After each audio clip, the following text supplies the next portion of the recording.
What's up, everybody? Welcome back to another episode on the channel. Today, we're going to be putting this into this. So before we hop into the actual process of upgrading the storage on my computer, let's talk about why.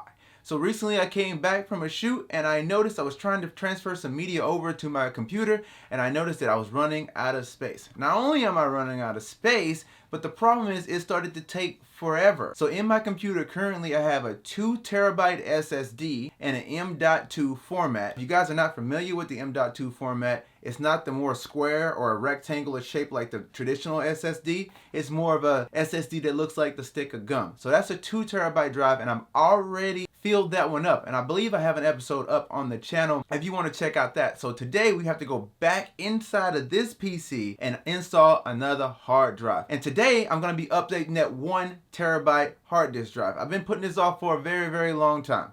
Most of the time we're talking about photography and videography on this channel, but I think it's also important to note that, hey, you can record all you want, but if you don't have the space to save it all, that could be a problem. So I was able to pick up this 4 terabyte drive from Amazon on Black Friday. It was down to $497 from $800. So that was a huge price savings. When this drive first came out, it was over $1,000. So yeah, you can say I got a really good deal on this one. Now to get started, all you're going to need is a few things. Obviously, you're going to need the drive itself. If you're connecting it to a laptop like me, you're going to need some kind of external enclosure to connect the drive to your computer. I used a clear case because I thought it looked pretty cool and it was inexpensive on Amazon.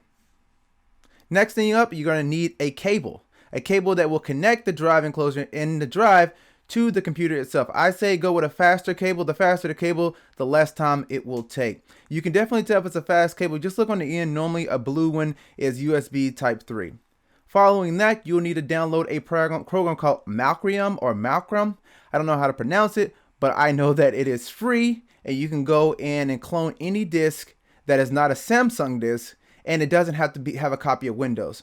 So make sure you do the home use. You can put in your information and register product if you would like. If you don't want to, it's fine. I chose this program because it's pretty simple and easy to use. So for me, I've already did it, but it's really simple. All you have to do is select whichever disk you want to clone. Make sure you hit refresh so your disk will show up. Mine isn't showing up because I've already done it. Then you click the disk you want to clone. And then all you have to do is go down to clone disk, and it will allow you to select whatever disk on your computer you want to do it. So like I said, I've already done it, so it won't show up for me. But if you guys haven't done it, you can click the disk, and then from there, all you have to do is take the program and hit next or finish. But for me, I'm going to go ahead and hit cancel. Next, you have to wait for the program to finish, and I'll tell you it takes a long time. I suggest doing this overnight, but it really depends on how much data you have in your connection. After that, you will need some kind of tools of some sort. I recommend iFixit. Now, if I remember, I'll put a link down in the description, but no promises because I always seem to forget those kind of things. Now, you really only need a couple of tools out of this thing. You need what is called a smudger, which is the little blue things over to the left, and also you will need a screwdriver. And the thing I like about iFixit is it's all kind of Velcro or magnetic, so you won't forget anything. And the little thing that holds this all together, the magnet, can also be a place for your screws. So all you need to do is find the right size screw head and be able to unscrew the computer. Okay, so let's open it up.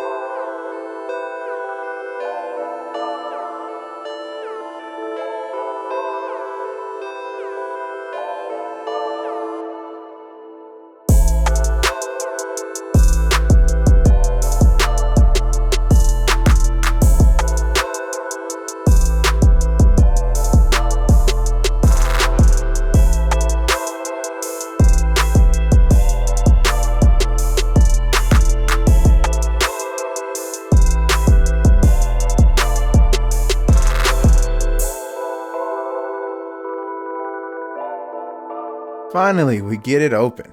At this point, you can have yourself a sip of your favorite beverage or give yourself a pat on the back because you got it open. Now you just look at that. That's what the memory is. Then you can see the heating channel and the fans. Don't mind them. They're a little dirty. That's the M.2 SSD that I have, 2 terabyte. This is the battery, which we'll have to remove, and that's the 1 terabyte hard drive. My particular model has 4 battery screws. All you have to do is unscrew those, and the battery just lifts out place, only connected by 1 connector, and you take that off and you're good to go. And then you'll have access to the hard drive. Hard drive isn't secured but only by 1 cable.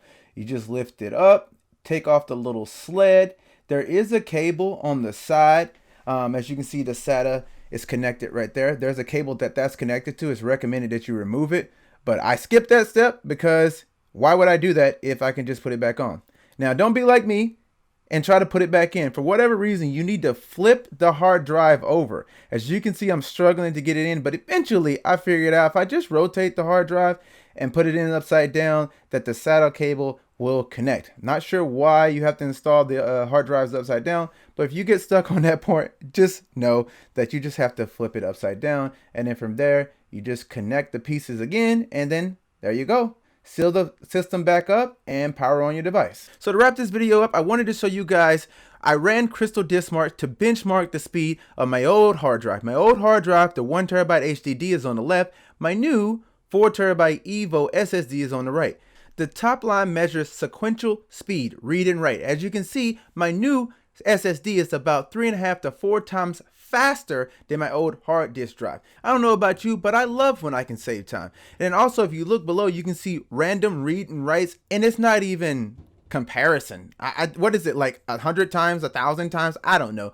But anyway, it's not important that you know what these numbers exactly mean. It just know that the higher the number, the better. And my workflow just increased substantially. Well, there you have it, ladies and gents. And thanks so much for staying to the very end of this video. I know this isn't my typical photography or videography type video, but I had so much fun doing this. So that leaves me with one last question. Hopefully you guys are okay with me switching it up a little bit. I don't want to just have this channel be strictly photography and videography anymore. Now, obviously it will always be photography and videography a little bit, as I will be taking this camera around with me, but I would like to be expanding a little bit, maybe include some vlogs or some how-tos or anything like that. Still trying to figure out the direction I want this channel. When I'm being pigeonholed to one specific genre, I feel like, hey, well, no, that won't make sense, so I don't record it. I don't want to have that because I want to create content for you guys. So definitely leave a like for that. And if you made it all the way to the end, I do want to share with you guys some big news. My family is increasing by 1. Yes, that's right. My wife is pregnant and we are expecting a baby girl. So she will be here next year in April. So thanks for supporting me. Leave a like on this video. Don't forget to subscribe and I'll catch you guys in the next one. Peace. So no, your eyes aren't playing tricks on you. I did change because it took me 2 days to record this video. See you guys later.